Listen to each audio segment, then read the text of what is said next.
चुटकी खाने वाली बहू। सुरभि की एक बहुत ही बुरी आदत थी, वह हमेशा ही चुटकी खाती रहती थी और वह इस मामले में कभी किसी की सुनती नहीं थी। सुरभि अपनी माँ अनीता के साथ रहती है। ऐसे ही एक दिन सुरभि कॉलेज से आती है और चुटकी खा रही थी कि तभी उसकी माँ अनीता ने उसे देख लिया और वह सुरभि को जोर से थप्पड़ मारती है और बोलती है, अनीता, तुझे मैंने कितनी बार समझाया है कि ये सब मत खाया कर, यह सब खाने से तेरे ही शरीर पर नुकसान होगा, तू मेरी बात कभी नहीं सुनती क्यों? मैं जो चीजें तुझे मना करती हूँ तुझे करनी है। अरे मैं तेरी कोई दुश्मन नहीं हूँ जो तेरे लिए बुरा चाहूंगी, तू मेरी बात नहीं सुनती क्यों? तू अपनी माँ तक का खून जलाती है, ये खाने से तुझे क्या मिल जाता है सुरभि? माँ आपको क्या दिक्कत है? अरे मैं कुछ भी खाऊं उसमें क्या हो जाएगा? आप भी ना हर छोटी छोटी बातों को लेकर बहुत गुस्सा करने लग गई हो।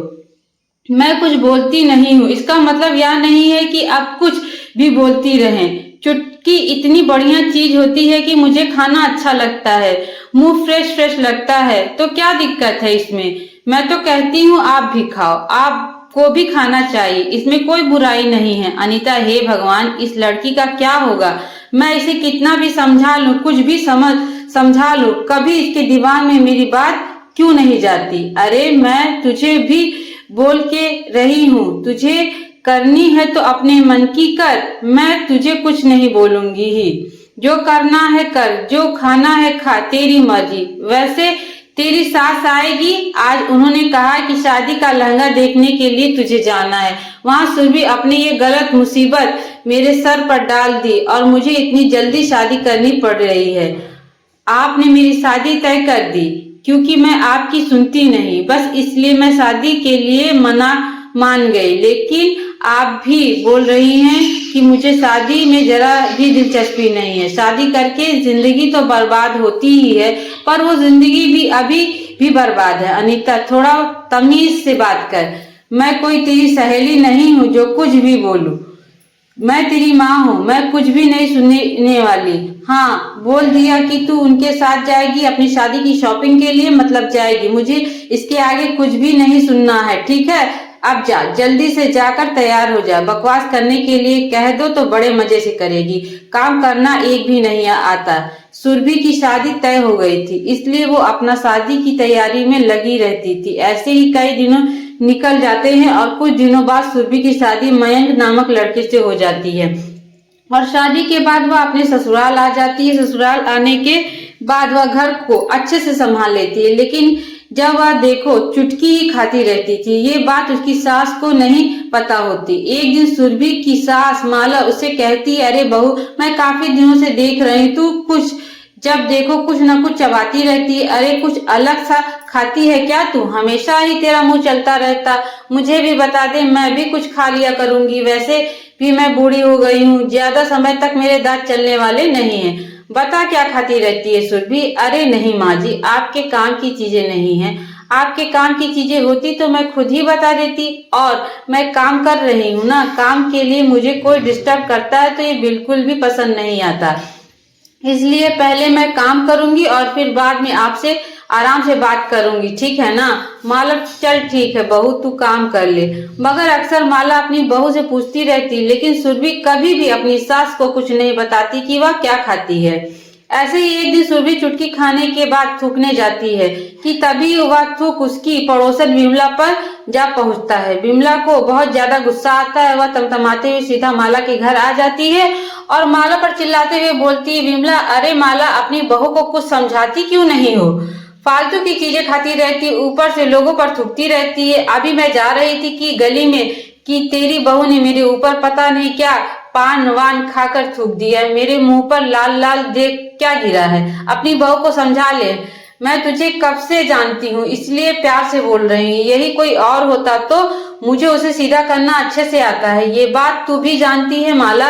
अरे मेरी बहू पान वान कुछ नहीं खाती, ऐसी आदतें नहीं है मेरी बहू की। तुझे कोई गलत फहमी हुई होगी, किसी की और ना कुछ खाकर तेरे मुंह पर थूक दिया होगा और यहाँ लड़ने आ गई। वैसे भी तुझे लड़ने का बहाना चाहिए होता है। विमला, मुझे लड़ने का बहाना नहीं चाहिए होता है, बल्कि तेरी बहू पान खाने वाली है। बुला अपनी बहू को और पूछ ले कि सच बोल रही है या झूठ। तभी सुरभि नीचे उतरती है और माला उसे कहती है, अरे बहू, ये विमला क्या कह रही है?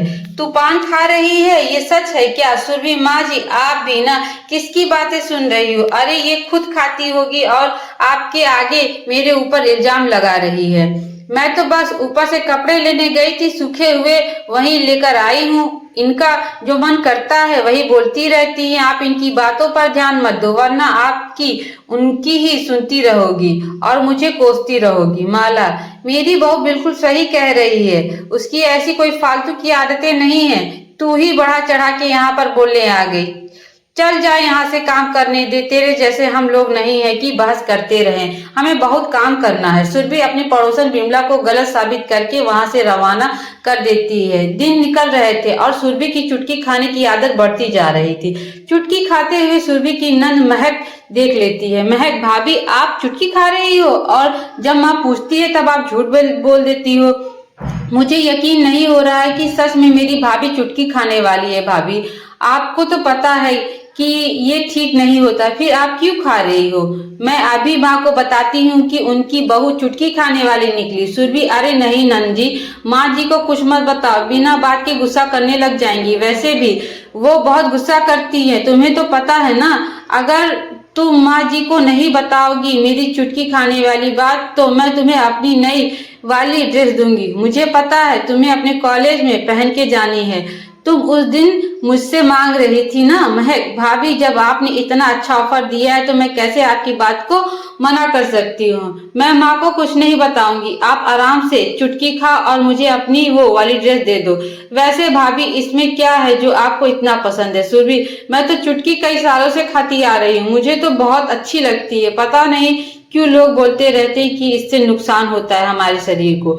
आज तक तो कोई नुकसान नहीं हो, ऊपर से जब ये खाती हूँ तो मुझे फ्रेश फील होता है, इसलिए मैं तो खाती हूँ। मुझे अच्छी लगती है। लोग जज करते हैं, इसलिए कई बार मैं लोगों से झूठ बोल देती हूँ। बस सुरभि के साथ साथ जब महक भी चुटकी खाने लग गई तो दोनों ननद भाभी चुटकी खाते रहते थे, लेकिन उसमें भी सुरभि काफी ज्यादा चुटकी खा रही थी। कुछ दिनों बाद सुरभि के दांत सड़ने लग जाते हैं और जब काफी ज्यादा खराब हो जाते हैं तो फिर वह अपनी सास के साथ डॉक्टर के पास जाती है। डॉक्टर उसके दांत का चेकअप करने के बाद बोलते हैं, तुम्हारे दांतों में बहुत ज्यादा स्वेलिंग हो गई है और कीड़े भी लग गए हैं। तुम कुछ पान मसाला खाती हो ना, उसकी वजह से ये हुआ है ना। सुरभि, हाँ वो मैं चुटकी खाती हूँ। माला, बहू तो चुटकी खाती है?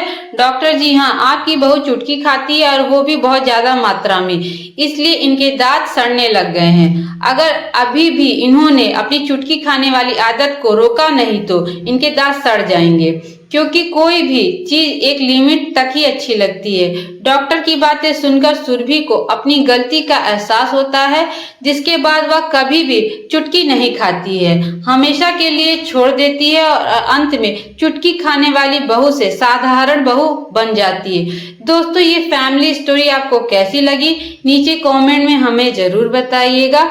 कहानी को पूरा पढ़ने के लिए शुक्रिया।